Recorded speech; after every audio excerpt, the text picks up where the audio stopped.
Caretaker. A press statement issued by the Bureau reads part, Uganda Registration Services Bureau, acting under powers contained in Section 75 of the Copyright and Neighbouring Rights Act 2006 as Uganda's National Intellectual Property Office and the National Copyright Information Centre, suspended the Chief Executive Officer, that was Mr. James Wasula, and the Compliance Officer, Mr. Dixon Matovu.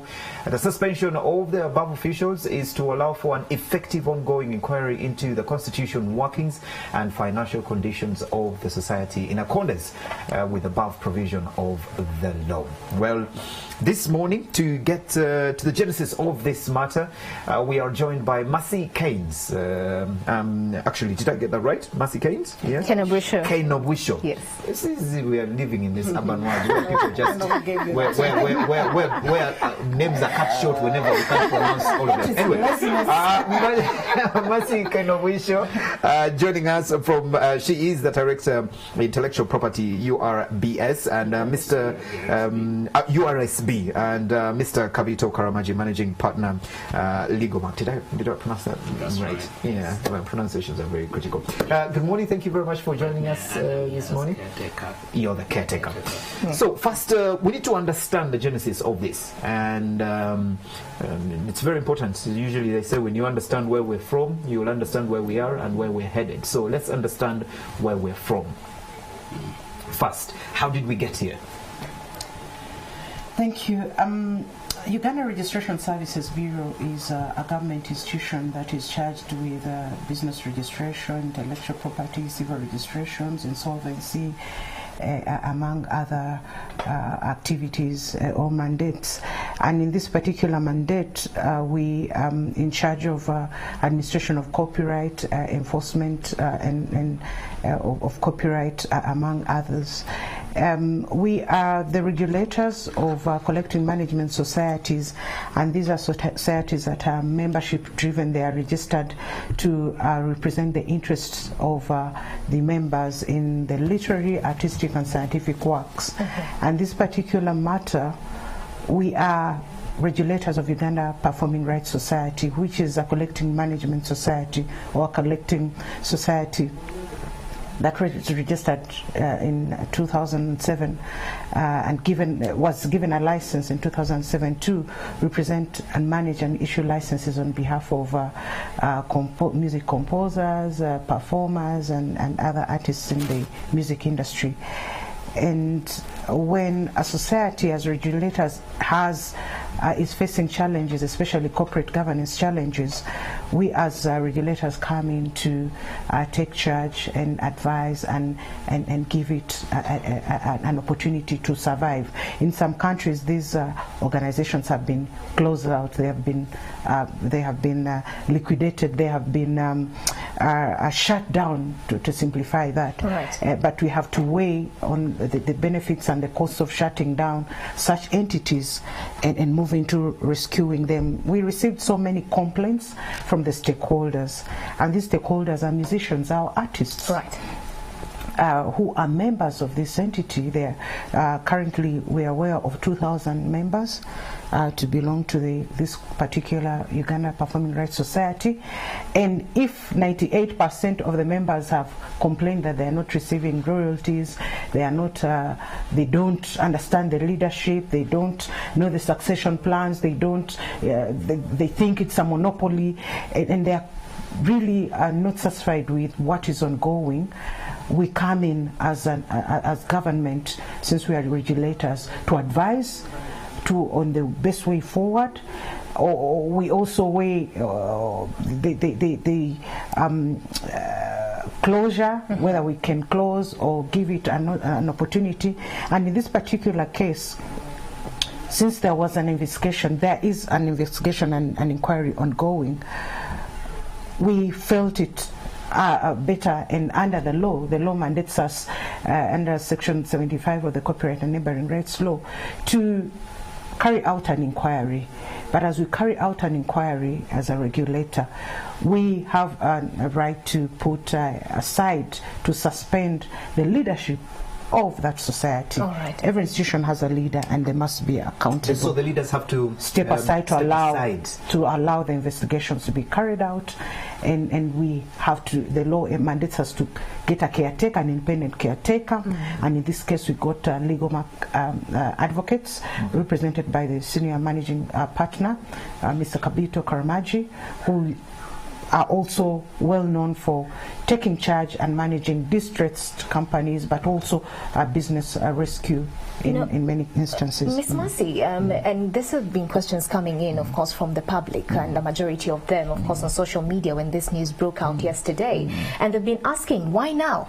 Musicians have been crying foul for a very long time, especially when it comes to paying off their royalties and many other issues that, you know, pretty much touches on the business of music. So the question has been, why are you opening up to the reality now? And they've already suffered losses, so to speak. Thank you, Mala, for that question. You see, musicians are just seeing the end game, but they do not know how we have gotten to this decision. As a regulator, you don't just move into without having to investigate. We had to carry out an inquiry, and if I'm to disclose to you, when we started carrying out this inquiry that led to this caretaking, would have opted to close it, to shut it down. When did it start? Well, I wish we can allow the investigations to go on. I wouldn't want to prejudice the investigations. But what I wanted musicians to know is that we stand here to represent their interests and to safeguard their interests. This collective management society is for their own benefit, and if they are not benefiting, or they're not being remunerated, and they are not earning from their sweat, we have to come in to ensure that they get the right things, their entitlement. But that notwithstanding, there are stages. In the back end office, where at URSB we've been doing a lot. We put regulations in place with corporate governance. We've had meetings with the UPRS. They changed the board.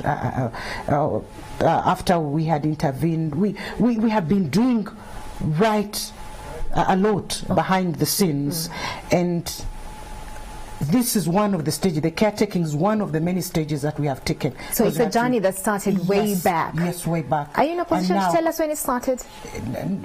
Well, the complaints have been coming in. I think the complaints started coming in 2017. Okay. That is when the Registrar General constituted an audit team, which has been studying the documentation and all this, and now we came to the caretaking to take charge and also find out, do a deep analysis of what is happening, because sometimes you ask for documentation and you do not get it. You ask for reports, you do not get what you're supposed to get. Yet the musicians have other reports. So we had to come in and take charge and establish what is happening within the society itself as regulators. So whatever we are doing is to do a diagnosis, and at the end of this caretaking, we shall recommend on the best way forward.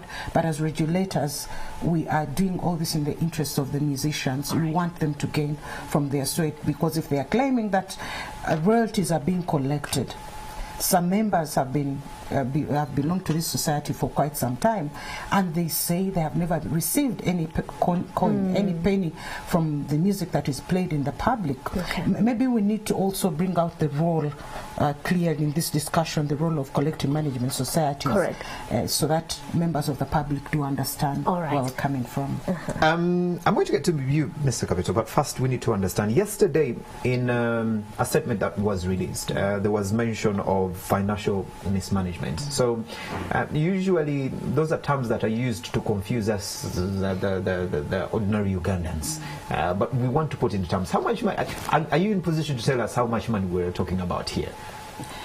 Thank you for the question. I wouldn't want to prejudice the investigations, and that is why we cannot talk about the monies that are involved. At any point will we get to know how much money? Yes, this investigation is for the public and for all the stakeholders. And then the monies will be, whatever report that comes out will be published and will be shared. How long is this going to take? we have given ourselves 2 to 3 months Okay. to conclude. Okay. Because we are like at the tail end of the investigations to conclude. We're taking charge for the next 2 to 3 months. Okay. So that's what the law provides. The next 2 to 3 months, investigations are going to be ongoing. Yes. But no, the investigations have been ongoing. Yes. But the caretaking. Okay, the caretaking yes. is going to happen for the next yes. 3 months. So you as Legomac, you're coming in. You're now the new gatekeepers. What is your role? What are you going to be doing now as the investigations go in? Because you, it doesn't suddenly come to a stop. So, things need to keep happening. There's work to be done. But what is your main role? Thank you. That's a very good question. Just to clarify, Legomac is where I come from. Yes. We know that. So we were asked to nominate individuals that would be caretakers. So we have 2 individuals that are going to be caretaking this entity. That's myself and Rita Baguma Birungi. Our role is to facilitate a smooth investigation. So in that regard, we are going to be the eyes of URSB and the investigation machinery on the ground. In respect of any documentation that is available within the entity, we are the ones going to be looking for it. Now, because the entity must continue running, our next role obviously is to ensure that it does continue to run. So the Uganda Performing Rights Society will not close. Okay. Under this period, we are caretaker managers, so we are just holding it for the interim and for the period of the investigation, or the period that we've been asked to handle this as the investigation continues. Thereafter, we'll be handing it back either to URSB, if it so acts as the regulator, or to the membership of the society, or to the board. So we are just in that holding position. Right. Yeah. Mr. Kabito just let us in on this one, and I think we need some clarity in this. Help us distinguish between this particular process of caretaking compared to the normal processes that we see whenever institutions go down because of mismanagement of funds or corruption, so to speak, especially borrowing from, the push and pull from UTL. Many are saying, let's liquidate. The others are saying, let's change management. So what's the difference in this particular process? Excellent question. Very good question. Very good. The distinction is as clear as night and day. First of all, in this case, URSB is acting on a complaint, on complaints and some grumblings that don't seem to be ending within the membership. So this process of caretaking is instituted for purposes of aiding an investigation by a regulator. Now, the outcome of this investigation could be anything. It could clear these allegations. It could clear the management of any wrongdoing. It could also establish this. So we're just looking. Okay, that's now what caretaking is about. The process that you're talking about with regard to UTL and others, we're talking about going down, like you said. We're talking about a distress, financial distress. They can't pay their debts. Creditors have moved in, as it would be in the case of a receivership, and are recovering money from that entity for themselves, which is not the case here. In the case of UTL, we have an administration process.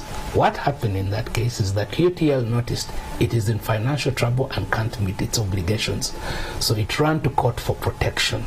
It says, allow me to negotiate with my creditors, but give me protection. Let them not come after me as I negotiate. Okay? And that's what happened. You have then a provisional liquidator, provisional administrator, who then becomes an administrator. In that position, no one else can sue UTL now. No one else. If you owe the money, you just wait, or you negotiate with him, and he gives you terms under which he can pay that are fair to you. A liquidation, on the other hand, is comatose. The company has died. Yeah. So 3 distinct processes. You have night and day. Okay. Yeah. It's quite interesting at Legomac that you are coming into this entity, and you are now the caretakers. Do you have that's the professionalism within Legalmark to, for example, now you have been talking about UTL, which is definitely a different field. Now you're going into a different field. Do you have people that need that sort of expertise to run or to be caretakers for those 3 months, or do you carry on people from the other boards, include them with this new team? What is the process like? Do you come in and just say, everyone here move out, let's we are now the bosses? Do you pick out on a few people to help? What's the process like? That's a very good question, but you're kind of also asking me to tout. Hopefully you don't. There's a punishment for that. Absolutely. Yes. But I think our law firm has established a fairly good record in management of distressed companies. Now, distressed entities can be, distress can be caused by two factors. One is financial management. Financial management doesn't have to be mismanagement. Okay. It's just the money is not there, cash flows. So how do you deal with that situation? The other is management paralysis, where management is talking together, there's miscommunication, no decisions are being made, and then that begins a decline. So we've established a record in management of those two types of entities. The style of entering really is determined by this, the circumstances of each case. And in this particular case, really the suspension, although the director talked about leadership, the suspension was directed at two officials, the CEO and the compliance officer. Correct. So in our normal style, it's not always a vindictive process. We met them, we talked and explained to them, counseled them. We had cancelled them. Yeah. All right. So you have to cancel. It's part of the process. You see, my worry here is, don't you think that at some point you're going to be misled? Because you say there's two forms here. There's a company not having money, and then there's a company just having problems with management.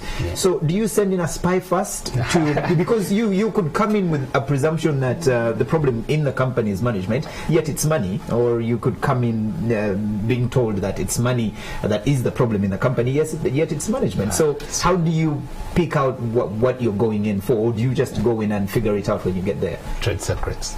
Trade secrets. But no, don't worry, I'm happy to talk about it. A company in distress does not hide where the problem is. It doesn't last long. Oh, okay. It's grumbling. There's always a grumbling. Grumbling, people are talking. So one is you listen. If you're not a listener, you're not going to do this work. You listen, study body language, and out there, people, you get the sense. It's people talk. People are willing to talk. People talk. So all you do is just listen. Right. And you don't have to fire everybody. I mean, it's just cancel people. As you build your alliances, you know who is with you and who is not you in time. Yes, there's a risk of being misled, and sometimes your best looking friend could be your enemy. But like I said, it does not last. All right. Miss Mercy, I was just looking up the duties of the UPRS, and remittances of royalties, I think, is the heartbeat of the institution, because this is where there's bread and butter for the 2,000 members. But just looking through, we have music publishing, that's part of their services. We also have royalty distribution, like I mentioned. We also have music value, members registration, music licensing, and copyright law, I think, which is the backbone of everything.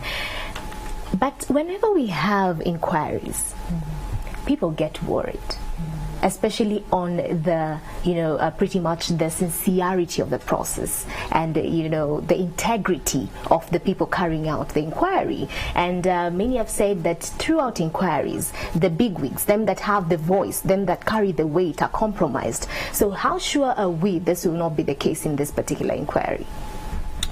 Thank you for that question.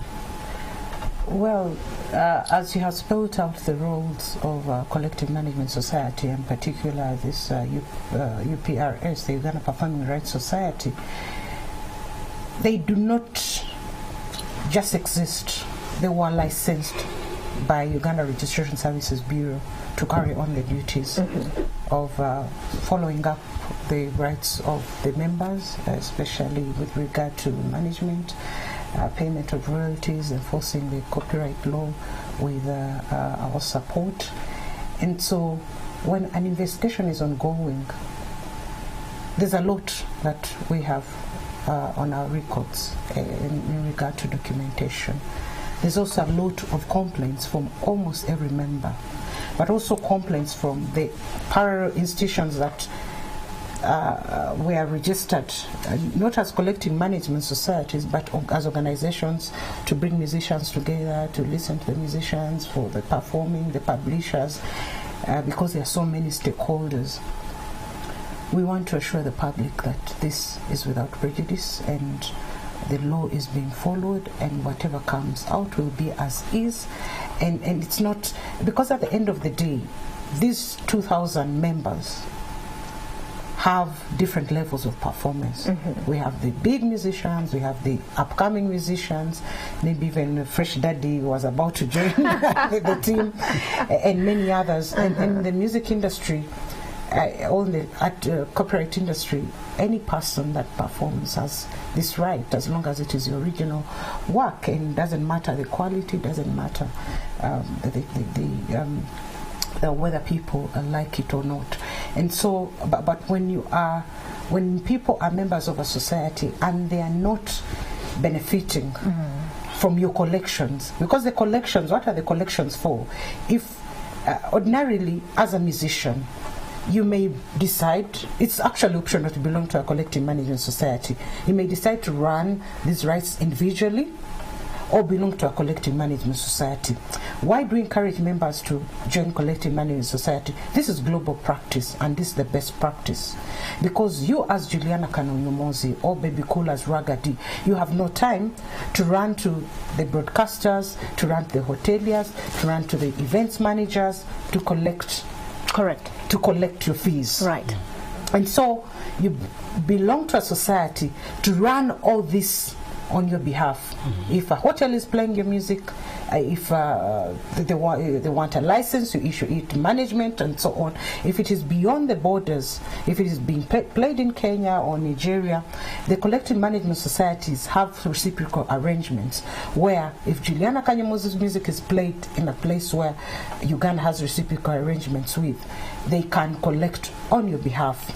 But all this has not been has been happening to a small extent, but musicians feel there's more to be done. Do you think it's maybe do you think the lower membership maybe could be as a result of loss of confidence in the institution, so to speak, because we have many artists and many musicians in the country, but 2,000?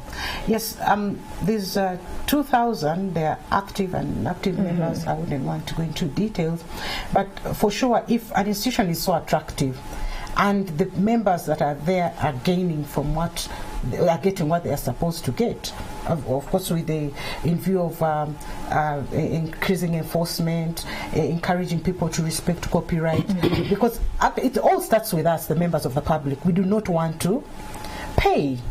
We want to use people's works. Right. Actually, that is the message. We want to use people's works. We enjoy them. We enjoy people's music in our hotels. We play them on our televisions, radios, and we are not paying. If I'm using this work, Juliana's music, for my private, in my home setting, and so on, there's an exception under the law.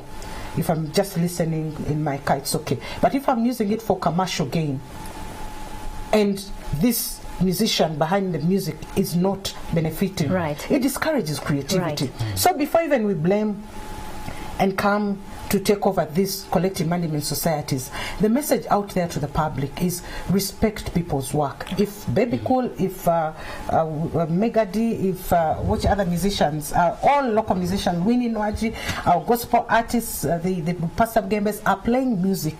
They have put in a lot of investment from the performing, from the scenes, the videos. Moreover, right, they have to pay these hotels to come up with beautiful videos. They have to pay these people on the instruments. They have to get performers, they have to get dancers, they have to buy clothes to perform, to appeal to the public and carry a certain image. Carry a certain image. Right. Now imagine that investment, and before they launch their albums, before they launch their music, before they carry on any public performance, their CDs are being cut on the streets, sold at 1,000. Yes. That is piracy. Yeah. And so even as we try to organize the collective management society, which these musicians belong to. There are many musicians that do not belong to this collective management society, so they can individually, they have a right to come to the Copyright Office, which is Uganda Registration Services Bureau, and complain where there's reasonable suspicion that somebody is making copies of their CDs, the music, or there's an entity, a broadcaster,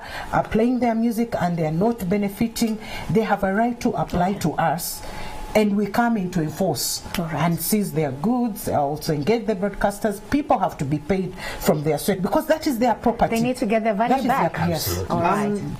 It's you know, this conversation sometimes sounds a lot too foreign because I think it's behavioral habits that we have here in Uganda. If I've been fortunate enough to know a few little, and I was very, very shocked. It's I think about 12, 13-year-olds that lives in Europe, and they won't find a way of downloading a song off the internet. It's just, they just have it in their head. It's not right. It's not meant to you. If you want a song, you go and pay for it, or go buy it from a store or something, and that's a system that they've grown up knowing that's illegal for you to do. Isn't it time that two things? One, we need to begin from the roots. We need to educate people so that they understand more on the laws, especially when it comes to performing arts and what kind of music we can, or what kind of artistry we can get, and at what cost, and how we can get it. One. And then two, isn't it time to involve URA? Because I think they are the bigger enforcers when it comes to piracy. For example, if we're very sure that we're trying to make sure that the people down there on the Benchuanka, whatever streets, are not pirating this music, then why are we letting in all these empty CDs into the country that cost 500 Uganda shillings, making it easier for them to pirate this music? Why are we, for as long as I've known, I have never bought an official album, and yet when you go to Europe, it's official albums that are being sold. Isn't there a weakness maybe in the law? Well, it's not a weakness of the law, because the law has all these provisions. For example, it provides for border measures.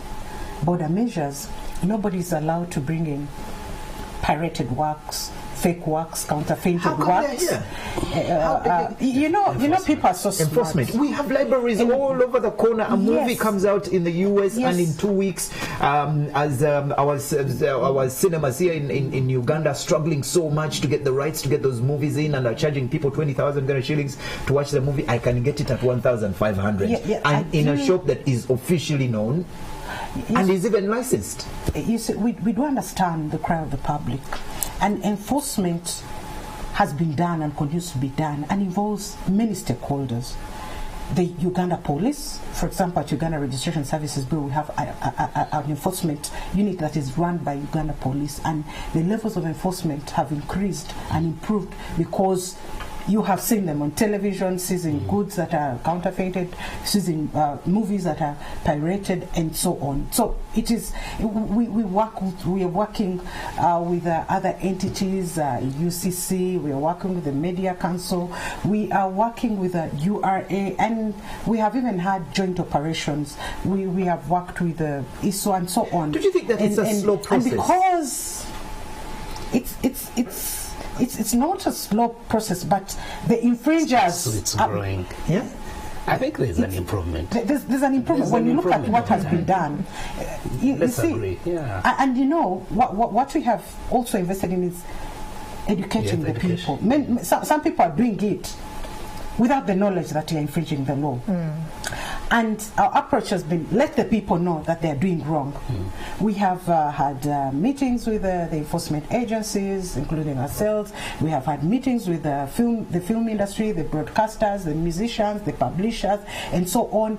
And they know. We have sent out information. Let me share something with you. Let me share something with you. Very, very small. Because this is. I think this is where the problem is. You say you are educating the people so that they can understand, but I think you're not educating the core of your people. And I'm talking about these 2,000 people here that are your members. They're the same people that go to the studios, release their music, put it on a flash or a CD or something, go distribute it themselves. They go and distribute it along all these Kampala bookshops and everything, and then come back to you and ask for some money. Let me comment on that. You see, copyright is a private right. It's like you having your own phone. If it is stolen, that's when you come to government to report. Yeah. Copyright is like your land. If it is trespassed upon, it is upon you to come to the government to report, and then we take action. So when your music is being pirated, I as a regulator, I as government, I cannot tell, I have no capacity to tell that your music is being abused. But when you report that this person has made copies from my movie, this person has made copies from my music, or this broadcaster is playing my music without authorization, we come in. All right. Okay. But then also, anyway, it's a big discussion. It is. There's a lot to do with some artists prefer to be popular vis-a-vis being paid for their work. So there are some artists who feel, no, me, they're going to be a copyright, I don't understand, I want to be popular. So they come and beg institutions. In this industry for a very long time. They beg what to play their music, they play their videos for popularity, and at the end of the day, they don't have even Yes, I'm burning to say something, really to defend, I think, the institution of URSB, which I enjoy their services by virtue of my work. I think there have been institutional changes in there that are better. We didn't have a director before, for example. The institutional changes lead to that. You didn't have an enforcement police in there. It's there now. And we've seen more of those enforcements. It's only going to get better. And I think this process we're going through should be one enlightening one about the increased significance and enforcement mechanisms of URSB. We are seeing this with Uganda Performing Rights within the Intellectual Property Directorate. I can almost tell you that I see this happening in the rest of the directorates, enforcing corporate governance. The public should be on watch now. This is what is going to happen.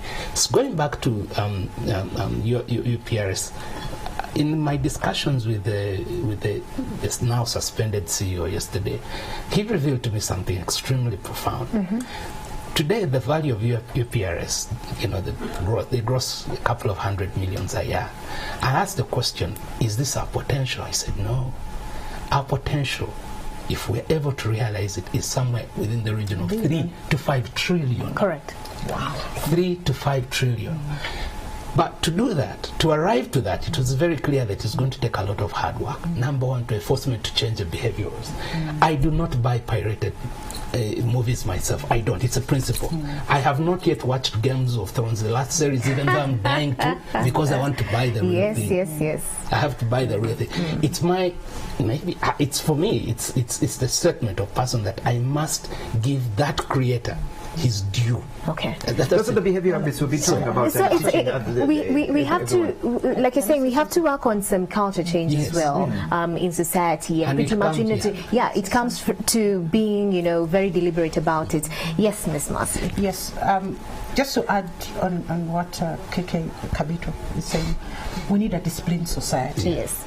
We need a disciplined society that has it in mind that when you do wrong, you must face the consequences, law. Yes. But also, you should not make it a habit to eat into somebody's sweat, to use somebody's work without payment. All right. So, Ms. Marcy, as we wrap this up, we are running short of time, unfortunately. People want to know what mechanisms and measures have you put in place to ensure that this inquiry is transparent and free of prejudice? Thank you.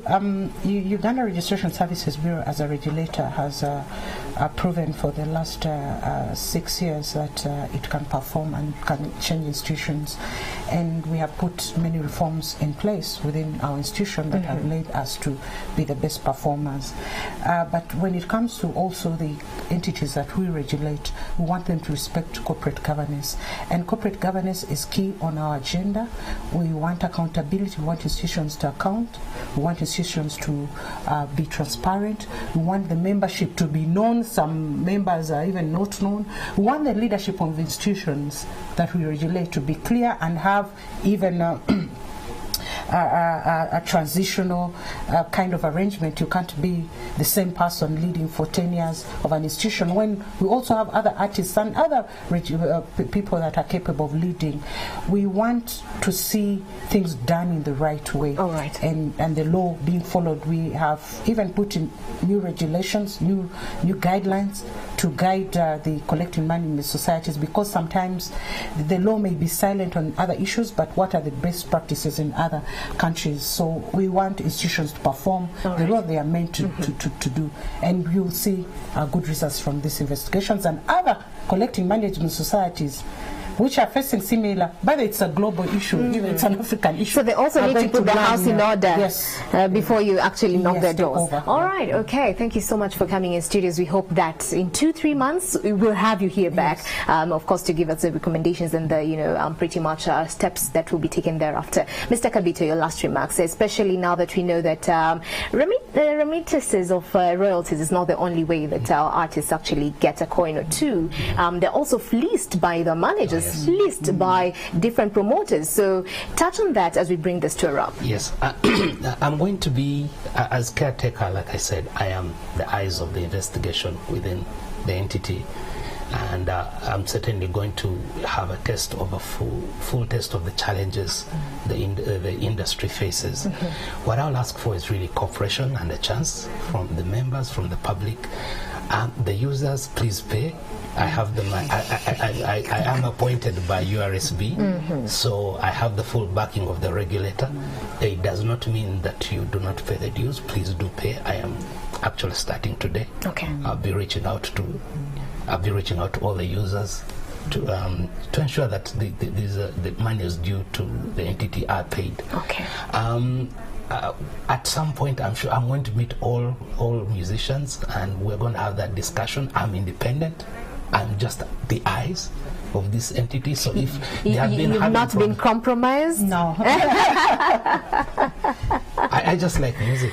All right. Okay. Music compromises me. I can tell you one thing for sure. While we were having all this conversation, I can tell that you have been trusted by the look that she gives you when you're explaining. It has a lot of trust that you can tell you have been trusted, and I think quite rightfully. Thank you. And we are hoping for the best. Thank you. And we look forward. Remember, you are in charge. In 3 months, we're going to bring you back here, and we won't be asking the questions that we're asking now. No. We'll be a little bit brutal than we have been, because now we will be looking for answers. 3 months down the road, where are the results? And to the people that are infringing, those who are making copies of this, the music of artists, please stop. Okay.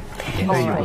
Thank you very much. That's it for our Kickstarter conversation. Joining us this morning, Mercy Kainobwisho, the Director, Intellectual Property, that is URSB, and Kabito Karamaji, Managing Partner, Legal Mark. They're the caretakers of UPRS for the next 2 months, 3 months, as inquiries into its alleged mismanagement goes on, and we wish them the best, and we'll have you back here to explain how far the things have gone, and hopefully we'll have good results. But please keep on educating the people. I think that's very, very pivotal for change for us. Educate the people so that we understand when we're infringing on the law, and hopefully that will bring about some behavioral change as well.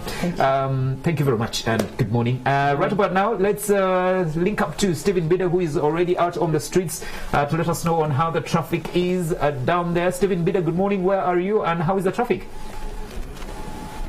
Thank you, David. Good morning to you also once again from the north of the city centre, Kampala. Yes, indeed on Gayaza Road, and this is 10 kilometers out of Kampala, or call it 6.2 miles as we drive along this Gayaza Road.